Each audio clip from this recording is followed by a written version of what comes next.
Bom, agora que você já conhece a minha história, então eu vou passar para a próxima parte do vídeo.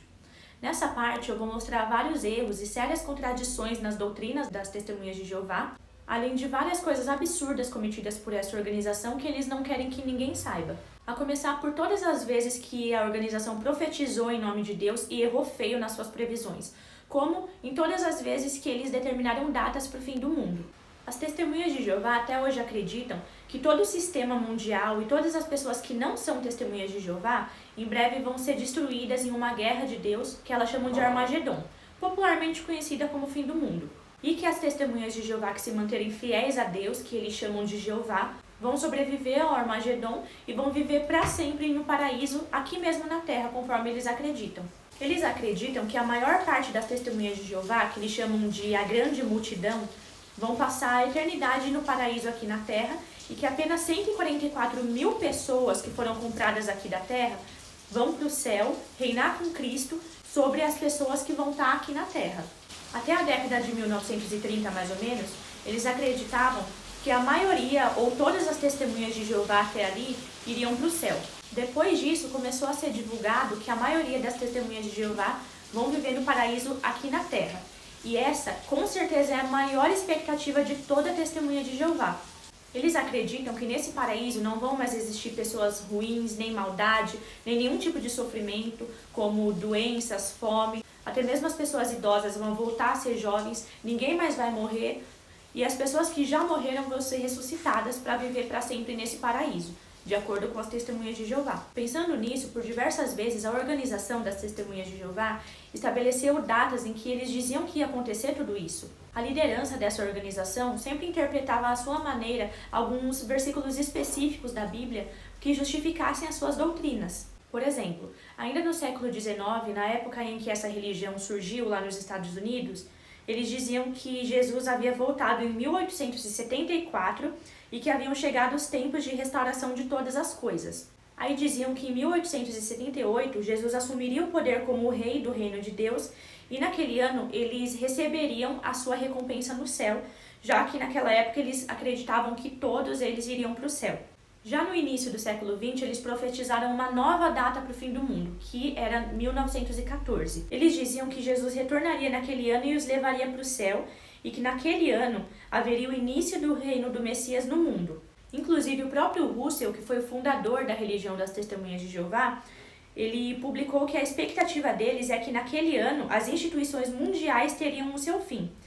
Ele dizia que não estava esperando o fim do mundo, ou seja, que a Terra seria destruída, como algumas religiões acreditam, mas que a ordem de coisas da qual Satanás é governante iria desaparecer. Ou seja, eles pregavam que a Terra não seria destruída, mas que Deus iria destruir todas as organizações do mundo, incluindo as organizações políticas e religiosas, e também todas as pessoas que não eram da mesma religião que eles. Inclusive, até hoje eles acreditam cegamente nisso. Aí, quando passou 1914 e eles viram que, mais uma vez, o que eles pregavam não tinha acontecido, eles admitiram que Jesus não havia dito que aquilo iria acontecer naquela época e que foram eles que deduziram de forma errada. Ou seja, eles admitiram que aquelas interpretações não vinham de Deus, mas sim deles mesmos. Aí depois fizeram uma nova previsão, só que agora para o ano de 1915, que era o ano seguinte, que mais uma vez não se cumpriu. Como se não bastasse, Joseph Rutherford, que foi o sucessor de Russell, fez uma nova interpretação de alguns versículos bíblicos e estabeleceu uma nova data que ele dizia que viria o fim do mundo, que era o ano de 1925. Além de acreditarem que eles receberiam a sua recompensa celestial naquele ano, eles também diziam que alguns servos de Deus do passado, como Abraão, Davi, Daniel, seriam ressuscitados como príncipes para assumir o governo da terra como representantes do reino de Deus. Eles esperavam tanto isso que até foi construída uma mansão em San Diego, nos Estados Unidos, com o objetivo de abrigar esses fiéis da antiguidade que supostamente seriam ressuscitados naquele ano. Por isso eles chamavam essa mansão de Bet Sarim, que significa em hebraico Casa dos Príncipes. Como as expectativas deles não se cumpriram mais uma vez, quem ficou morando naquela mansão foi o próprio Rutherford, que na época era presidente da organização, e a mansão foi transferida para o nome dele e mais tarde transferida para a Sociedade Torre de Vigia. Quando as Testemunhas de Jeová viram que passou 1925 e não aconteceu nada, a assistência às reuniões caiu muito em alguns países devido à grande frustração que tudo aquilo tinha causado. E não parou por aí. Anos depois, na década de 60, as Testemunhas de Jeová estabeleceram uma nova data que eles diziam que aconteceria o Armagedon e o início do reinado milenar de Cristo.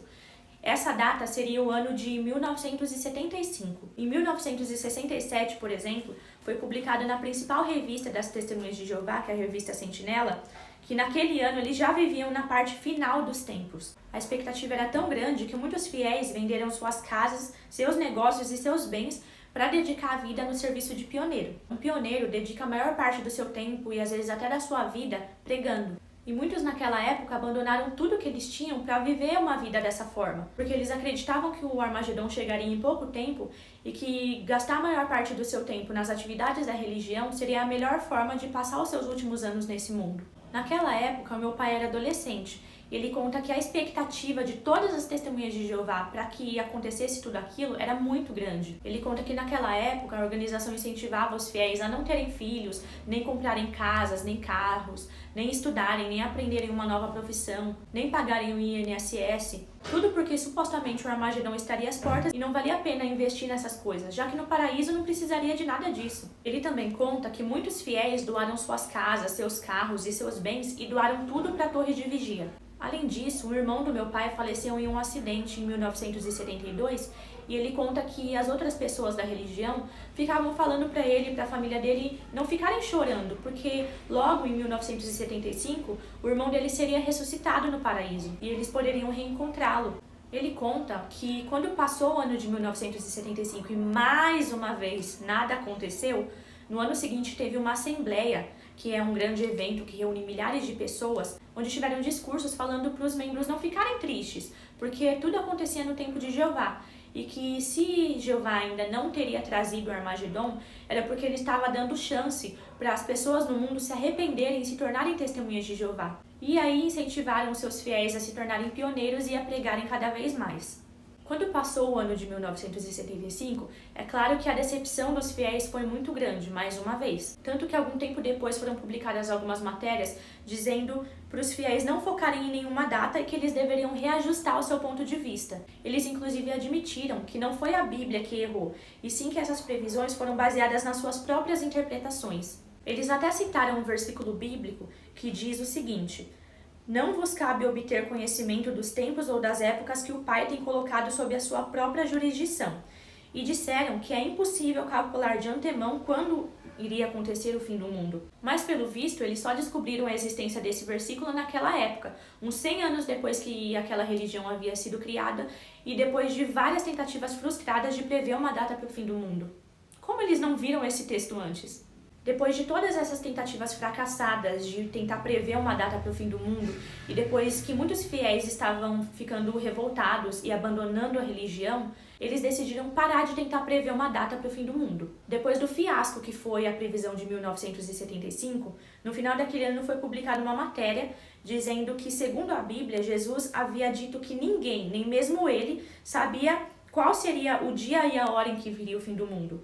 Nessa matéria eles ainda dizem que Jesus enfatizou esse ponto por repetir isso vez após vez por 5 vezes. Será possível que a liderança da religião nunca viu isso antes, sendo que eles previram datas durante cerca de 100 anos? Porque se o próprio Jesus disse 5 vezes que ninguém sabia o dia e a hora em que aconteceriam essas coisas, como eles se atreveram a estabelecer datas tantas vezes? Não é possível que eles foram descobrir a existência desses versículos depois de tanto tempo. Também, depois de os fiéis terem ficado tão desapontados devido àquelas previsões não terem se cumprido, eles justificaram dizendo que Jeová não havia trazido o Armagedon porque se ele tivesse estabelecido alguma data, muitas pessoas iriam servir a ele só porque estaria perto daquela data. Além disso, também justificaram dizendo que Deus ainda não tinha feito isso por amor à humanidade e para dar mais tempo para as pessoas se arrependerem. Aí você talvez se pergunte, com tantas mudanças absurdas nas doutrinas que claramente não vêm de Deus, como os fiéis não percebem isso? Bom, a organização justifica essas mudanças de entendimento constantes utilizando um versículo isolado da Bíblia, que é o de Provérbios capítulo 4, versículo 18, que diz o seguinte: mas a vereda dos justos é como a brilhante luz da manhã, que clareia mais e mais até a plena luz do dia.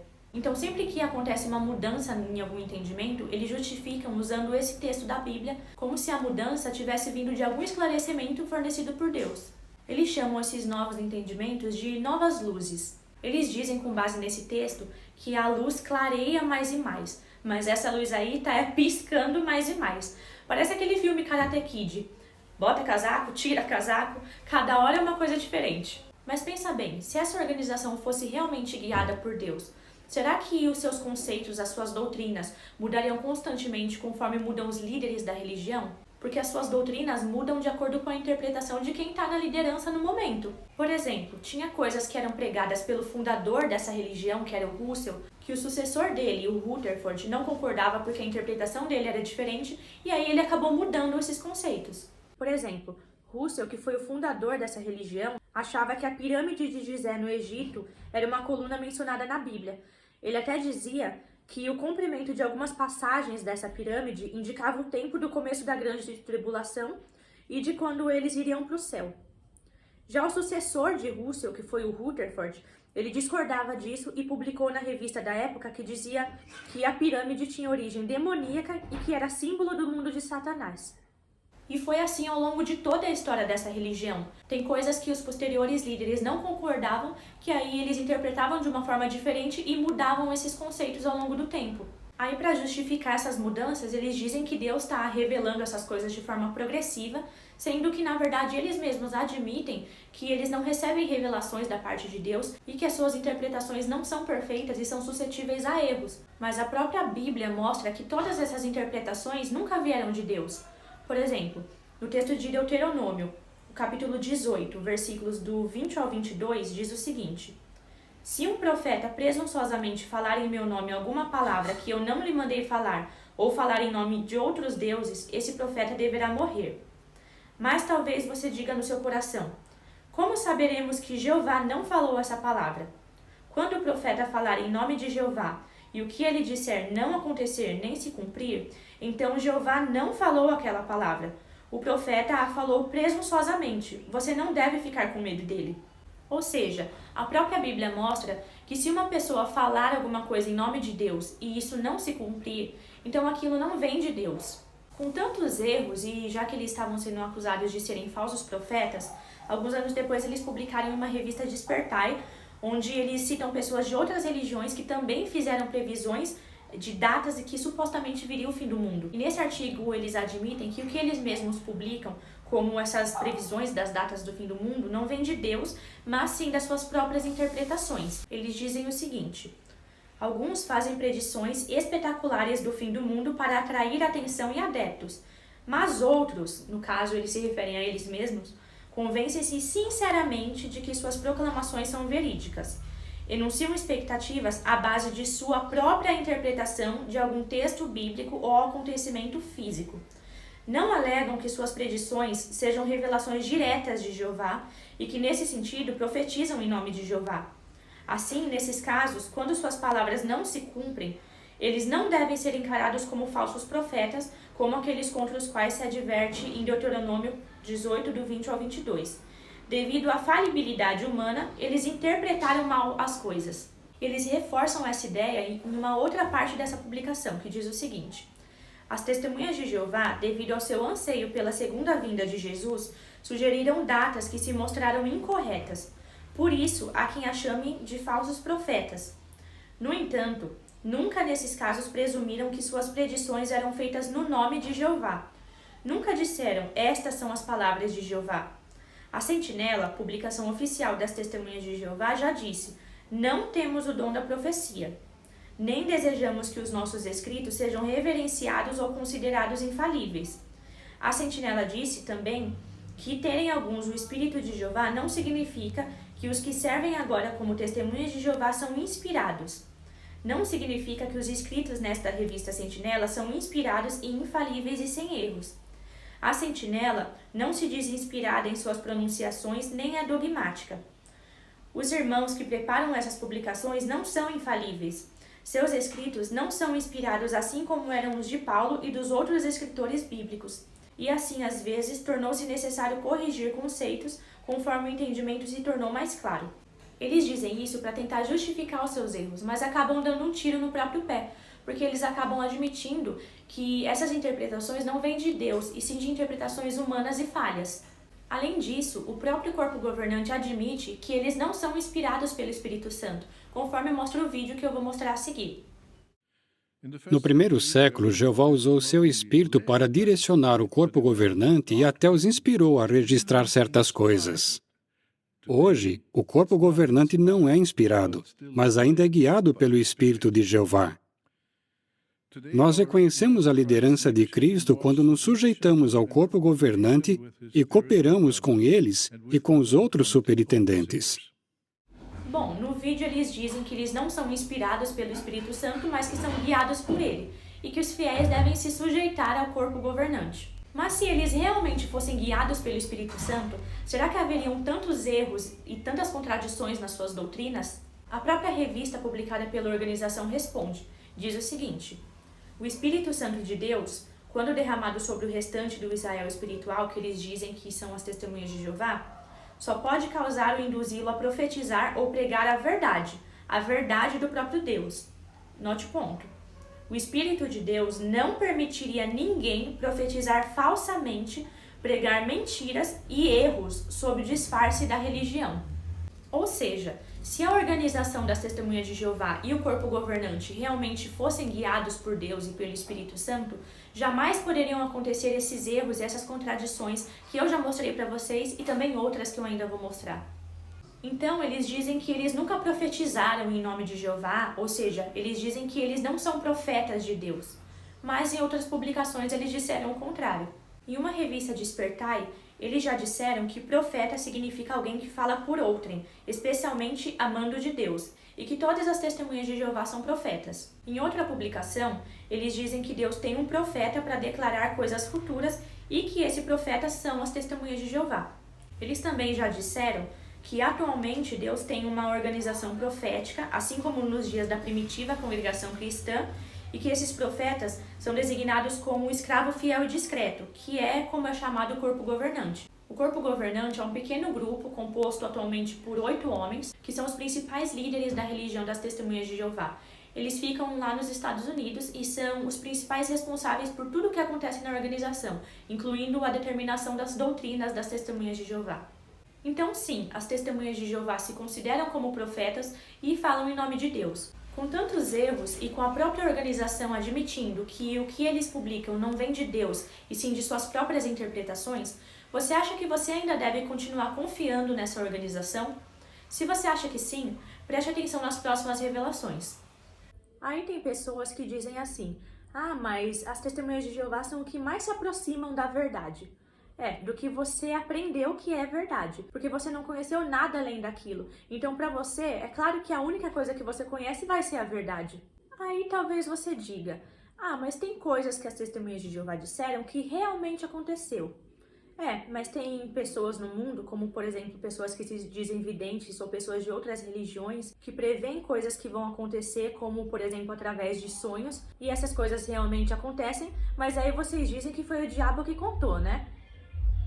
Outra falsa profecia é a da geração de 1914. Para aumentar o zelo dos seus membros e fazer com que eles se dediquem cada vez mais aos interesses da torre de vigia, é usado um versículo em que Jesus diz sobre o fim e diz que essa geração de modo algum passará até que todas essas coisas aconteçam. Acontece que no século XX eles diziam que essa geração que Jesus disse se referia à geração de testemunhas de Jeová que viveram na época de 1914, que é o ano que eles dizem que Jesus começou a governar como rei no céu. Eles afirmavam que quando acontecesse o fim do mundo, algumas dessas pessoas que viveram em 1914 ainda estariam vivas e que elas já estavam bem idosas. Eles diziam isso para que as pessoas acreditassem que o fim realmente estaria muito próximo. Porque, pensa bem, se aquelas pessoas que viviam em 1914 estariam vivas quando isso acontecesse e elas já estavam bem idosas, então o fim estaria muito próximo, supostamente. O problema é que o tempo foi passando e as pessoas que viveram naquela época acabaram morrendo. Qual seria a desculpa deles agora? Bom, eles recentemente introduziram um novo entendimento sobre isso, dizendo que, na verdade, essa geração a qual Jesus se referia eram as Testemunhas de Jeová que tiveram contato com algumas pessoas da geração que viveu na época de 1914. E adivinha, eles dizem que essas pessoas também estão muito idosas, ou seja, o fim está muito próximo. Agora eu quero ver quando essas pessoas que agora estão bem idosas não estiverem mais aqui, qual vai ser a desculpa que eles vão inventar. Agora eu vou falar sobre a associação secreta da Torre de Vigia com a ONU. A Torre de Vigia sempre disse que a ONU é a fera ou a besta citada no livro de Apocalipse na Bíblia. Eles sempre falaram coisas como, por exemplo, que a ONU é uma mentira e falsidade, que ela representa a organização do diabo na Terra e que tenta se colocar no lugar do reino de Deus. Inclusive, Rutherford, que foi o segundo presidente da Torre de Vigia, proferiu um discurso dizendo que a Liga das Nações, que antecedeu as Nações Unidas, tinha origem satânica. Eles acreditam que no futuro essa fera, ou seja, a ONU, vai atacar e destruir todas as religiões falsas e só as testemunhas de Jeová vão sobreviver. E quando eles dizem religiões falsas, eles estão se referindo a todas as outras religiões, menos as testemunhas de Jeová, porque eles acreditam que são a única religião verdadeira e a única aprovada por Deus. Além disso, também divulgaram que a ONU seria desmascarada e fracassaria e que seria destruída por Deus. Em uma publicação, eles dizem que encorajar a confiança em instituições políticas como as Nações Unidas, no sentido de que tragam paz e segurança, é uma ilusão e uma mentira. Eles descrevem a ONU como sendo uma organização abominável e disseram: mas quanto a nós recusamos participar nesta adoração internacional e esperar que a ONU traga a paz mundial, visto que isso viola o pacto de Deus feito com o príncipe da paz referente ao reino. Sabemos que a decisão é entre a besta fera de paz e o príncipe da paz. Nós escolhemos o príncipe da paz, o filho ungido de Deus e o rei reinante. Ou seja, segundo elas jamais teriam algum tipo de associação com a ONU. E também disseram o seguinte sobre a ONU: agora recusamos adorar as Nações Unidas e confiar nelas, e também declaramos a vindoura ruína delas. Bom, já que a organização sempre falou tão mal da ONU e sempre criticou outras organizações que se associavam a ela, é de se esperar que a Torre de Vigia jamais se associaria com a ONU, certo? Na teoria sim, mas não foi isso que aconteceu na prática. No dia 8 de outubro de 2001, o The Guardian, que é um importante jornal britânico, publicou uma matéria em que denunciava que 10 anos antes, a Torre de Vigia havia se associado secretamente com a ONU, apesar de falar tão mal dessa organização. Inclusive, alguns anos depois, já que a ONU estava recebendo muitas perguntas a respeito dessa associação secreta, no site das Nações Unidas foi publicado sobre essa associação entre as duas organizações. Em uma carta oficial, foi divulgado que em 1991 a Torre de Vigia solicitou uma associação com o Departamento de Informação Pública da ONU, que foi aceita em 1992. Ao se associar com a ONU, a Torre de Vigia concordou em atender os critérios de associação, que incluía, entre outras coisas, conduzir programas de informações sobre as atividades da ONU, divulgando sobre isso nas suas publicações. E durante esses anos de associação entre as duas organizações, realmente isso foi feito. Tanto que foram publicadas em algumas revistas de Despertai, que são revistas destinadas ao público, sobre os interesses da ONU. Aí na tela vão aparecer as capas dessas revistas escaneadas, mas se você quiser ler o conteúdo na íntegra, você pode fazer isso pelo site oficial das Testemunhas de Jeová, conforme o link que está aparecendo aí na tela. Em algumas publicações eram até mesmo feitos elogios à ONU, como em uma revista de 1995 que diz o seguinte: já por 50 anos, a Organização das Nações Unidas faz esforços notáveis para estabelecer paz e segurança mundiais. É possível que tenha impedido uma terceira guerra mundial e a destruição indiscriminada de vidas humanas com bombas nucleares nunca mais se repetiu. As Nações Unidas fornecem alimento e medicamentos a milhões de crianças, contribuem para que haja um padrão melhor de saúde em muitos países, proporcionando, entre outras coisas, água em melhores condições de consumo e imunização contra doenças perigosas. Milhões de refugiados recebem ajuda humanitária. Em 1999, também foi publicada uma matéria informativa sobre o Ano Internacional do Idoso, lançada pela ONU. Era publicado sobre os interesses da ONU e é claro que muitas vezes eles relacionavam isso com as suas próprias doutrinas. Ainda de acordo com essa carta publicada no site oficial das Nações Unidas, em outubro de 2001, a Torre de Vigia solicitou o término de sua associação com a ONU e essa associação foi encerrada, então, no dia 9 de outubro de 2001, exatamente um dia depois que aquele jornal publicou sobre isso. Alguns dias depois, esse mesmo jornal britânico publicou uma outra matéria falando sobre a hipocrisia da Torre de Vigia em desfazer essa associação exatamente um dia depois que foi denunciado sobre isso na matéria deles. Isso tudo é muito contraditório, porque a Torre de Vigia condena outras organizações por se associarem à ONU, que eles consideram como sendo a fera do Apocalipse. Por exemplo, em uma revista mais recente, é citado um artigo publicado pelo Russell, que foi o fundador da religião, que diz o seguinte: toda a igreja que diz que é noiva de Cristo, virgem e pura, mas que na verdade está em união com o mundo, ou seja, a fera, a ONU, e tem o seu apoio, temos que condenar como sendo, em linguagem bíblica, uma igreja meretriz. Ao falar meretriz, a revista se referia à prostituta Babilônia Grande mencionada na Bíblia. Hoje em dia, a organização continua divulgando que a ONU é a fera do Apocalipse e que vai destruir todas as religiões e depois ser destruída por Deus. Mas se essa associação secreta da Torre de Vigia com a ONU não fosse exposta por um jornal naquela época, provavelmente até hoje eles estariam associados sem que os seus fiéis sequer imaginassem. Outra coisa absurda que os fiéis com certeza sequer imaginam é o caso que aconteceu na Bulgária. As testemunhas de Jeová proíbem que os seus membros recebam transfusões de sangue, punindo quem fizer isso com a desassociação, ou seja, a pessoa vai ser expulsa caso receba uma transfusão de sangue, porque eles consideram que doar ou receber transfusões de sangue é um pecado grave e um desrespeito à vida dada por Deus. Essa punição é aplicada em qualquer congregação ao redor do mundo, para qualquer testemunha de Jeová que receba uma transfusão de sangue. Na década de 90, o governo da Bulgária se recusava a conceder uma permissão legal para o livre funcionamento da religião no país, argumentando que essa religião era uma ameaça às autoridades e à saúde pública devido às suas doutrinas como a proibição das transfusões de sangue. Aí a Torre de Vigia recorreu à Comissão Europeia de Direitos Humanos e conseguiu um acordo para que o governo búlgaro desse livre passagem para a obra das Testemunhas de Jeová. Foi então feito um acordo com o governo da Bulgária, sendo que a partir de 1998, as Testemunhas de Jeová foram reconhecidas como religião no país e poderiam praticar sua religião lá no país livremente. No entanto, para que essa permissão fosse concedida, a Torre de Vigia concordou em não desassociar os seus membros que aceitassem transfusões de sangue, diferente do que acontece ao redor de todo mundo. Se você quiser ver com seus próprios olhos, na tela vão aparecer as instruções do que você deve pesquisar no site da Corte Europeia para achar sobre esse caso. Caso você não entenda o que está escrito por estar em outro idioma, é só usar a tradução automática. Eu vou ler para você na íntegra a parte do relatório que registra esse acordo. Na imagem está aparecendo o texto já traduzido para o português, mas pelo link você consegue ler o texto na íntegra. Diz o seguinte: a respeito da posição das Testemunhas de Jeová sobre o sangue, o requerente concorda em escrever uma declaração que será incorporada como parte integrante dos estatutos das Testemunhas de Jeová da Bulgária com vista ao seu registro, estipulando que pacientes testemunhas de Jeová recorrem sistematicamente aos cuidados médicos para si e para suas crianças.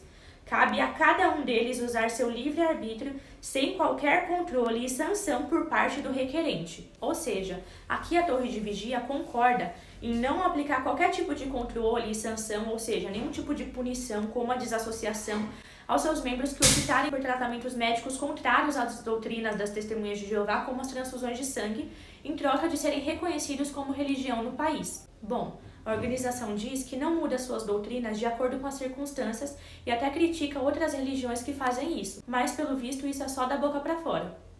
Agora falando sobre a questão da proibição das transfusões de sangue. As Testemunhas de Jeová usam textos isolados da Bíblia para justificar essa proibição.